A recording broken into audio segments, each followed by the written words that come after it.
আমি এই জায়গায় কষ্ট পেয়েছি। শোনেন, আজকে মজা নিচ্ছেন, ট্রল করছেন, করেন, এটা আপনার দিকেও আসবে ইনশাল্লাহ, দেখে নিন। কারণ এটা শুধু আমাকে উদ্দেশ্য করা নয়, এর উদ্দেশ্য হচ্ছে পুরো ওয়াজ মাহফিল এবং আলেম ওলামা এবং পুরো কমিউনিটিকে বিতর্কিত করা। আপনার উচিত ছিল নিজের ভাইয়ের পাশে এসে দাঁড়ানো, আপনি উল্টা মজা নিয়েছেন। এগুলো আল্লাহর আরশ পর্যন্ত পৌঁছে গেছে ইনশাআল্লাহ।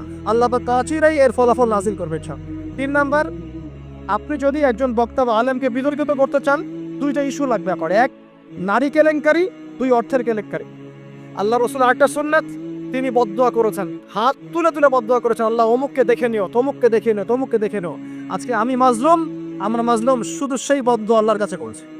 অচিরেই দেখে নেবেন তাদের কি পরিণত হয় ইনশাআল্লাহ। আমরা কিচ্ছু করব না, কিচ্ছু বলবো না, আল্লাহর পক্ষ থেকে কি ফয়সালা হয় খালি দেখে নিন ইনশাআল্লাহ। আর আল্লাহ দিনের শত্রুতা করে, দিনের দায়ীদের সাথে, আলেমদের সাথে শত্রুতা করে কোন জালেম, কোন ফেরাউন, নমরুদ এই দুনিয়াতে টিকতে পারে নাই, আগামীতেও পারবেন ইনশাআল্লাহ তাআলা। আর কিছু বলার মতো মন মানসিকতা আমার নাই। আপনাদের জন্য দোয়া করব, অনুরোধ করব যে আল্লাহর ওয়াস্তে এই বিভ্রান্তির যুগে এক পেশে মনোভাব রাখবেন না, সত্য মিথ্যা যাচাই করবেন, তারপরে আপনি বিশ্বাস করবেন ইনশাআল্লাহ তাআলা। একটা ন্যাশনাল নিউজ যদি প্রচার করতে চান, আপনাকে পক্ষে বিপক্ষের কথা নিতে হবে না। একটা ন্যাশনাল নিউজ প্রচার করবেন, আমাদের বাদী দিবাদী উভয়ের কথা শুনতে হবে না। এই হলুদ সাংবাদিকতা, টোটালি হলুদ সাংবাদিকতা, এর পিছনে কি উদ্দেশ্য? উদ্দেশ্য হচ্ছে 1 নাম্বার ওয়াজ মাহফিলকে বিতর্কিত করা, নাম্বার 1।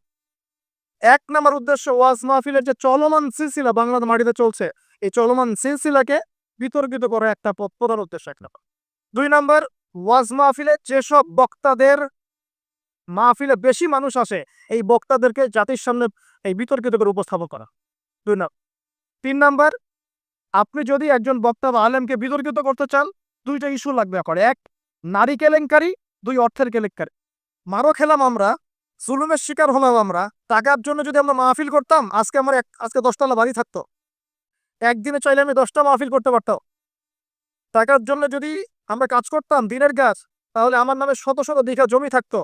আমি আল্লাহর বান্দা, আল্লাহর জমিনে বেঁচে আছি কারাগারের জীবনে, আমার 100 কোনো জমি নাই পৃথিবীতে, 100 না, আল্লাহর কসম করে বলতেছি। আমার দুইটা পরিবার ভাড়া থাকি আমরা, প্রত্যেক মাসে ভাড়ার টাকা গুনতে হয় আমাদেরকে। টাকা পয়সা দিয়ে মাহফিল কিনে নিয়েছে। আমাদের নাম্বার ফেসবুকে available, WhatsApp number available, phone করে তো বলতে পারতেন যে ভাই আসলে কি হয়েছিল ঘটনা। তার মানে বোঝা যায় এর পিছনে একটা গভীর ষড়যন্ত্র আছে।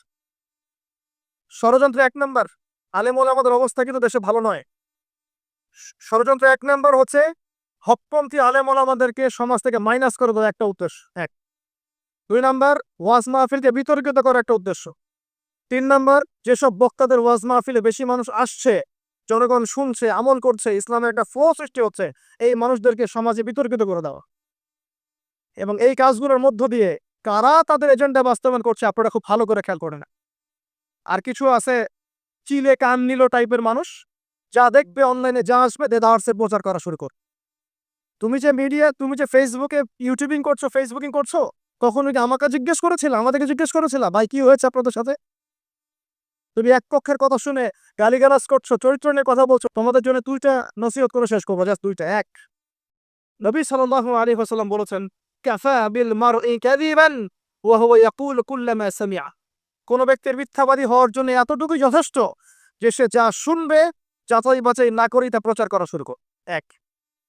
2 নাম্বার, রাসূল সাল্লাল্লাহু আলাইহি ওয়াসাল্লামকে আল্লাহ পাক বলেছেন, ইয়া আইয়ুহাল্লাযীনা আমানু, হে মুমিনগণ, আপনারা খুব ভালো করে শোনেন, ইন জাআকুম ফাসিকুম বিনাবাইন ফাতাবায়ানু। কোন ফাসিক, পাপাচারী, কোন ফাসিক যদি কোন সংবাদ নিয়ে আসে, সেটা বিশ্বাস করার আগে অবশ্যই যাচাই বাছাই করে নিও। না হলে আন তুসিবু কওমান বিজাহালা ওয়া তুসবিহু আলা মা ফাআলতুম নাদিমিন। না হলে তোমরা অপূর্বতাবশত এমন পদক্ষেপ নিয়ে ফেলবে যার ফলশ্রুতিতে তোমাদেরকে অনুতপ্ত হতে হবে। আর সবচেয়ে কষ্ট পেয়েছি আমি এখানে, কিছু আলেম ওলামাও এর পক্ষে সাফাই গাওয়া শুরু করেছে। আমি এই জায়গায় কষ্ট পেয়েছি। শোনেন, আজকে মজা নিচ্ছেন, ট্রল করছেন, করেন, এটা আপনার দিকেও আসবে ইনশাআল্লাহ, দেখে নিও। কারণ এটা শুধু আমাকে উদ্দেশ্য করা নয়, এর উদ্দেশ্য হচ্ছে পুরো ওয়াজ মাহফিল এবং আলেম ওলামা এবং পুরো কমিউনিটিকে বিতর্কিত করা। আপনার উচিত ছিল নিজের ভাইয়ের পাশে এসে দাঁড়ানো, আপনি উল্টা মজা নিয়েছেন। এগুলো আল্লাহর আরশ পর্যন্ত পৌঁছে গেছে ইনশাআল্লাহ। আল্লাহ পাক কাচিরাই এর ফলাফল নাজিল করবে ইনশাআল্লাহ।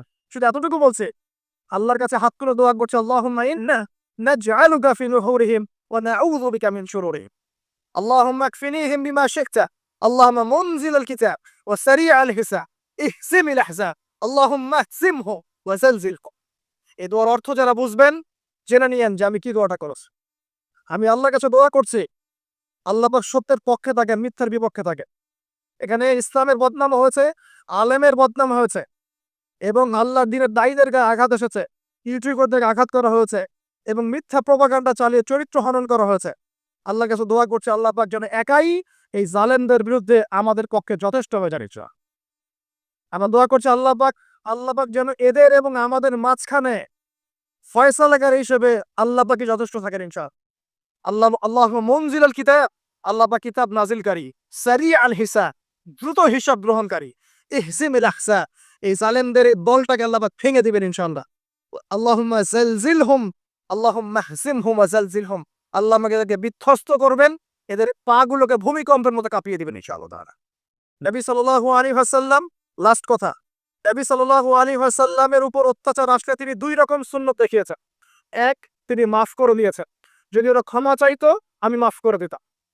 আল্লাহ রসুল আরেকটা সুন্নাত, তিনি বদদোয়া করেছেন, হাত তুলে তুলে বদদোয়া করেছেন, আল্লাহ অমুককে দেখে নিও, তমুককে দেখে নিও, তমুককে দেখে নিও। আজকে আমি মাজলুম, আমরা মাজলুম, শুধু সেই বদদোয়া আল্লাহর কাছে পৌঁছে। অচিরেই দেখে নিবেন তাদের কি পরিণত হয়েছে।